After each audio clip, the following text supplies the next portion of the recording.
In Hosea 6 vers 6 sê die Here, want ek het 'n behaag in liefde en nie in offerande nie, en in kennis van God meer as in brandoffers.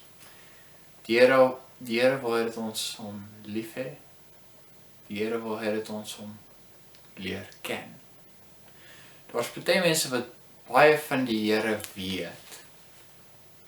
Hulle weet baie feite van die Bybel, maar is hulle lief vir die Here?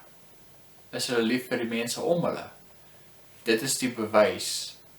Die liefde is die bewys dat jy Jesus in jou hart het. Dat jy die Here in jou lewe het wat in jou woon. As ons nie die liefde het nie, het ons niks. So sê 1 Korintiërs hoofstuk 13.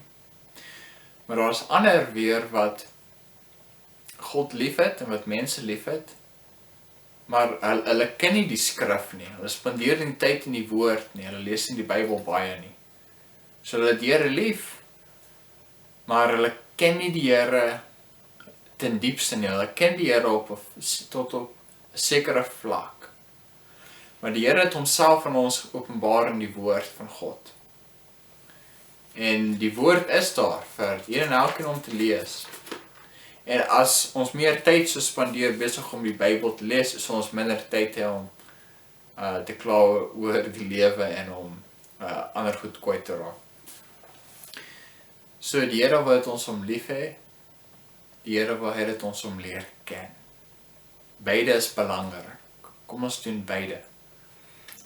Want ek het 'n behaag in liefde en nie in offerande nie, en in kennis van God meer as in brandoffers.